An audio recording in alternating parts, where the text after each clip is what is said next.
Hi, and welcome to Easy English with Rosanna Roy on Bookmark Tutorials.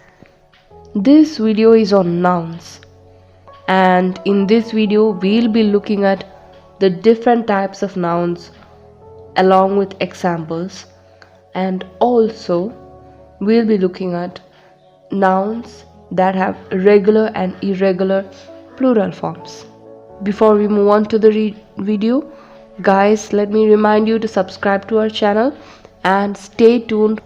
Nouns can be defined as the naming words in a language. They refer to persons, animals, places, things, ideas, events, and so on.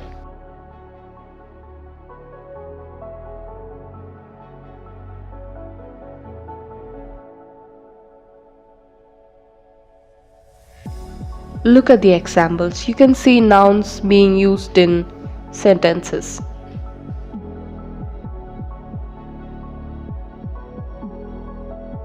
There are different types of nouns. Let's look at these different types in detail. Let's look at concrete and abstract nouns together.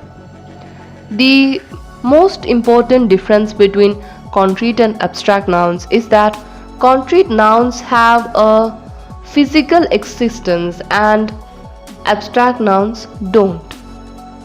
That is, the concrete nouns can be felt by our five senses, at least any one of our five senses.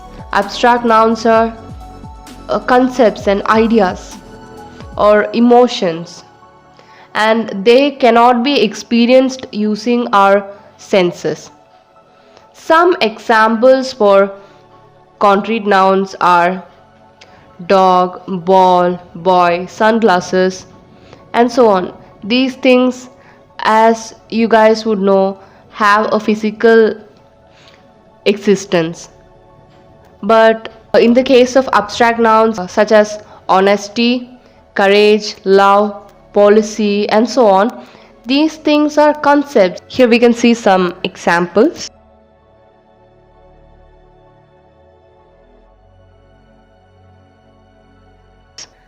Let's move on to common and proper nouns.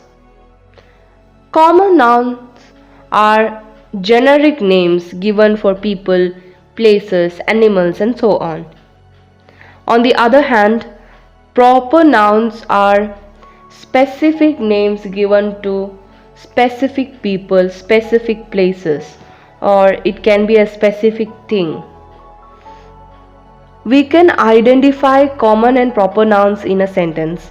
It is a rule that we should capitalize the first letter of a proper noun. That is, the first letter of the word will be written in capital no matter where they appear in a sentence. Common nouns will only be capitalized if they are in the beginning of a sentence. We can see some examples. John, Mary, India, Delhi. These are specific names of specific people and places. But on the other hand, when we say man, woman, country, animal, city, they can be any man, any woman, any animal, and so on. Those are common nouns.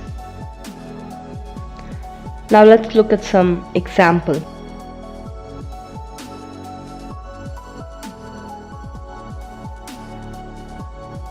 Moving on to countable and uncountable nouns. As the names indicate, countable nouns can be counted and uncountable nouns cannot be counted. Some examples for countable nouns are man, cat, coat, ring, building, and so on, because all of these can be counted. But on the other hand, we have uncountable nouns such as water, air, love, courage, wood, etc. These cannot be counted. Countable nouns can be used along with cardinal numbers and the articles a and the. For example, we can say a coat, one coat, or two coats, or three coats, depending on the number of coats you are talking about. Uncountable nouns, they cannot be used along with cardinal numbers, and we cannot use them along with the articles a and an. We cannot say one water, a water, or an air. As you can see from the list, uncountable nouns are mostly liquids, powders, materials, food, and ideas. These things cannot be counted, but they can be measured, such as 1 kilo of sugar or 5 ml of water. In the case of abstract concepts, we say how much, like how much courage does it take. But in the case of countable nouns, we can say how many, like how many cats are there, because we cannot give specific numbers for uncountable nouns. We can only measure them. Let's look at some examples.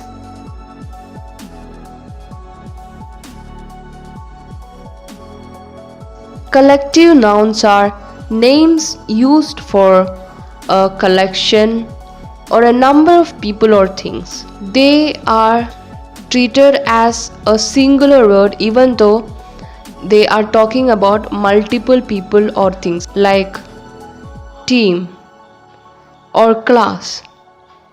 For example, we say, my team is going to win the match today. Similarly, herd, committee, flock, crew, staff, family. These are all examples for collective nouns.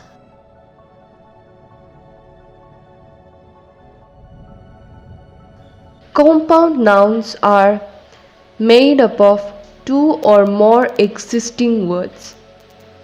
These are combined and then treated as a single unit. We can form compound nouns by putting together different parts of speech. For example, we can put together two nouns such as foot and ball, and that gives us the word football, which is an entirely different thing.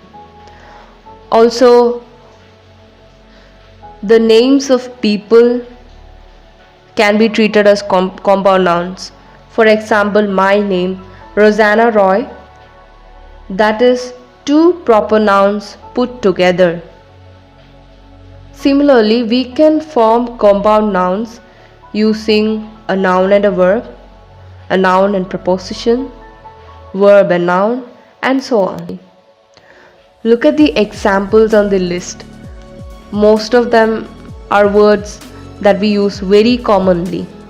There are three ways to form compound nouns.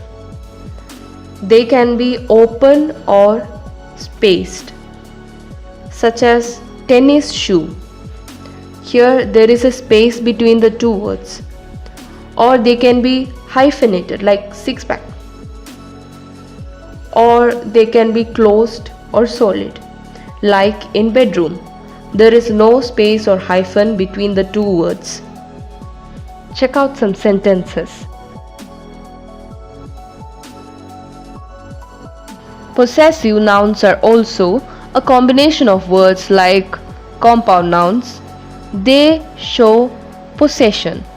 For example, the boy's dog, the cat's toy, the goose's tail, and so on. They are formed by adding an apostrophe and s to the first noun or the first word. But we need to remember that if the noun is already plural, we should not add s. Instead, we only add an apostrophe. Similarly, if the word already ends in S, again we do not add another S to it. We just write an apostrophe.